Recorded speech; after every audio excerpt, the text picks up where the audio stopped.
Hola amigos, sean bienvenidos a un video más en tu canal. El día de hoy hablaremos sobre Hipócrates y el juramento hipocrático.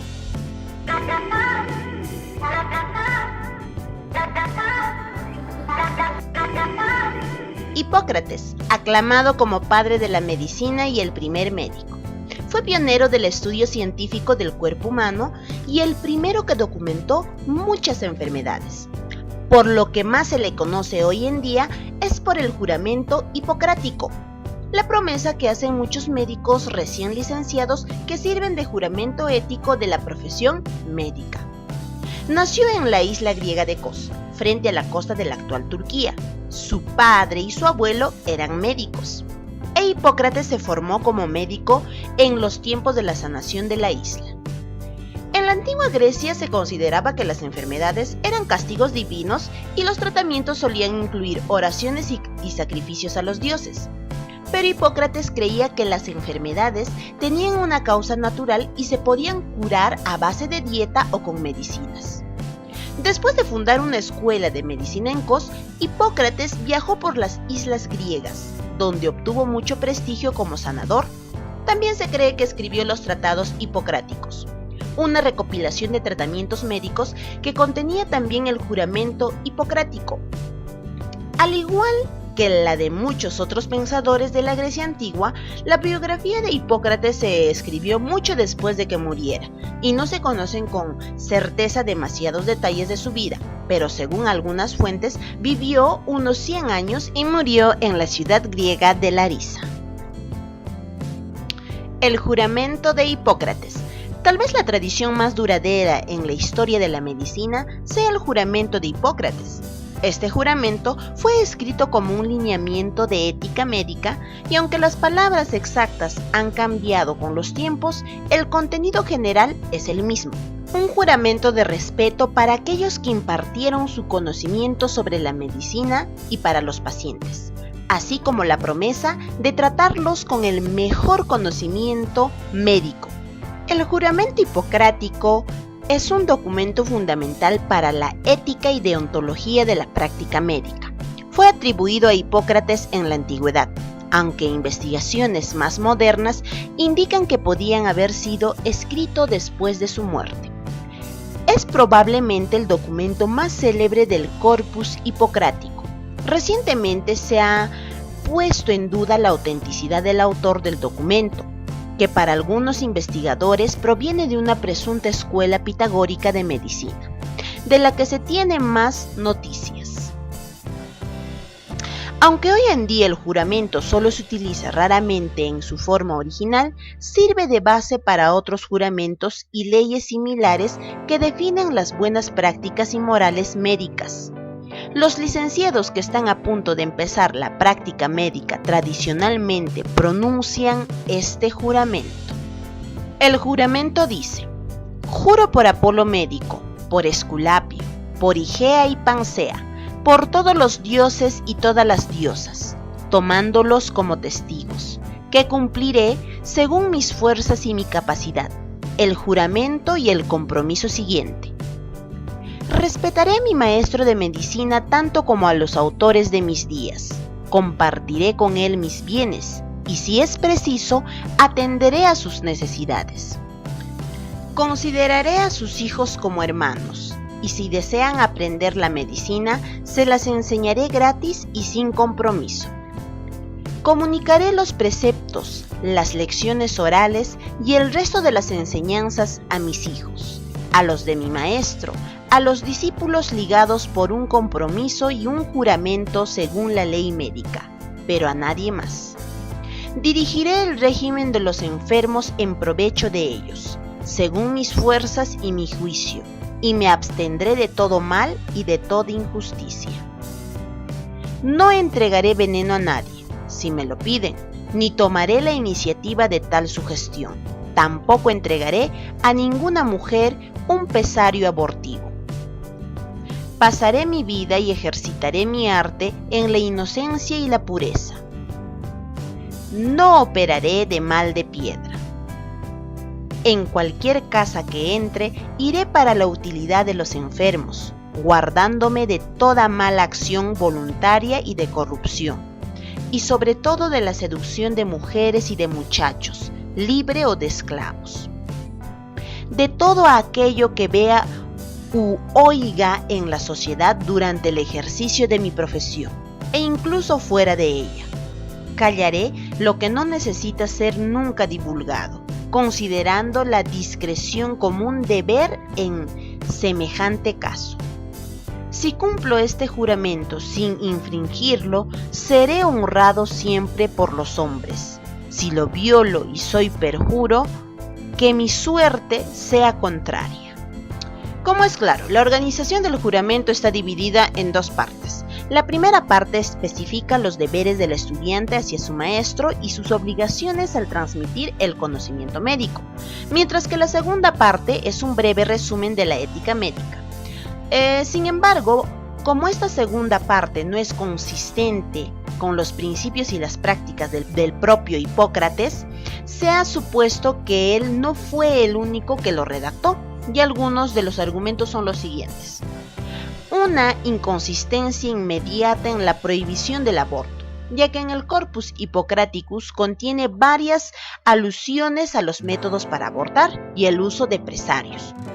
Además, las prohibiciones del juramento no hacen eco a los sentimientos del público en general, ya que en la época griega, igual que en la romana, el aborto se practicaba sin escrúpulos.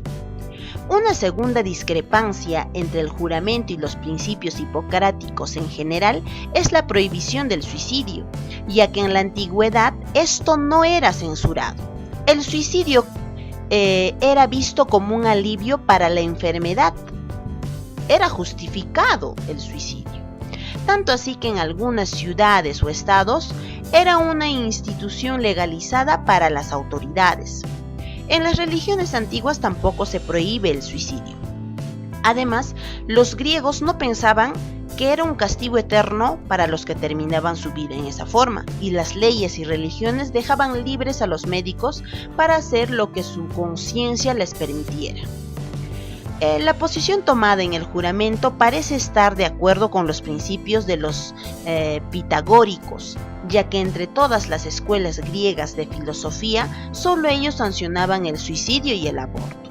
El juramento también está de acuerdo con las prohibiciones pitagóricas contra los procedimientos quirúrgicos de todo tipo y contra el derramamiento de sangre, ya que se creía que había residuo en el alma. De nuevo, esta prohibición contra cortar es especialmente contraria a varios tratados en el Corpus Hippocraticus, donde hay extensas reseñas sobre técnicas quirúrgicas y los procedimientos de las salas de operaciones. El juramento de Hipócrates puede haber sido crítico entre el siglo VI a.C. y el siglo IV después de Cristo. Ha sido el ejemplo de ética médica que no es raro que, aunque incorrectamente atribuido a su totalidad a Hipócrates, se ha mantenido como el símbolo de la actitud de los médicos. La prohibición contra el aborto y el suicidio estaban y aún están de acuerdo con los principios de la Iglesia cristiana. Además, la primera referencia, el juramento fue en el siglo I después de Cristo y pudo haber sido adecuado poco después, porque llenaba los ideales religiosos de esa época. Sin embargo, es irónico que con toda la influencia religiosa y implícita el juramento sea asociado con Hipócrates, el médico que separó la medicina de la religión y la enfermedad de las explicaciones sobrenaturales. Este video entonces fue del episodio Explorando el Origen. No olvides comentar, darle like, compartir este video y sobre todo suscríbete a nuestro canal, activa la campanita de notificación para que cuando subamos video nuevo seas el primero en ver.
Hola, ¿cómo están? En este video vamos a hablar de la ética médica que se ha preguntado, aunque muy poco, pero se ha preguntado y que todo el mundo debería saber, ¿cierto? Así que empecemos con los principios de la ética médica. El primer principio es el principio de beneficencia, luego viene el de no maleficencia, luego el de autonomía y luego el de justicia. Y vamos a verlos con algún detalle que significa cada uno y con algunos ejemplos, en el sentido en que eso es lo que habitualmente se pregunta en el AlumnaCom. Ahora, el principio de beneficencia se resume en hacer el bien, en buscar el bien del paciente. Uno no debería dejarle nunca un tratamiento que no le va a generar algún beneficio y del mismo modo uno está obligado a actuar de manera de beneficiar al paciente, y abstenerse de hacer el bien sería algo antiético para el médico.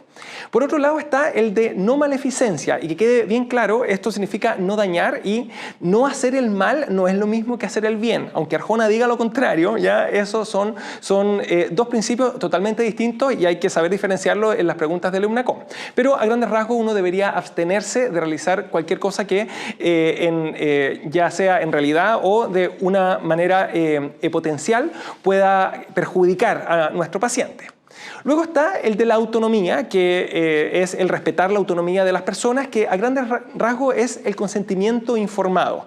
Y repito las dos palabras. Por un lado, el consentimiento, o sea, que él entregue su voluntad de efectivamente, ya sea o participar o recibir un tratamiento, y que sea informado, o sea, que lo haga luego de que yo le haya explicado bien y luego de que él haya entendido bien. Y ahí es importante que haya entendido también, por si acaso.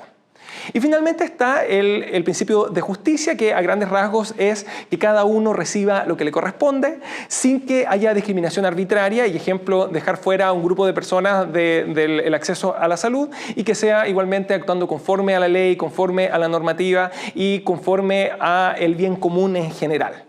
Ahora, vamos con unos ejemplos que es lo que nos va a ayudar finalmente a diferenciarlo. El ejemplo número 1 se incluye en un estudio a un niño de 15 años. Los padres consienten porque ellos son los representantes legales, ¿cierto?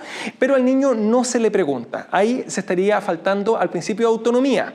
Si bien legalmente la única persona que debe consentir acá es su representante legal, la verdad es que éticamente a alguien de 15 años ya tiene el discernimiento suficiente y la autonomía suficiente como para que su opinión sea valiosa, y obviamente hay que preguntarle, y si es que él no está dispuesto a participar, en ese caso no se lo debería incluir. Ahora, obviamente hay que cumplir con la ley también y hay que preguntarle a los padres también.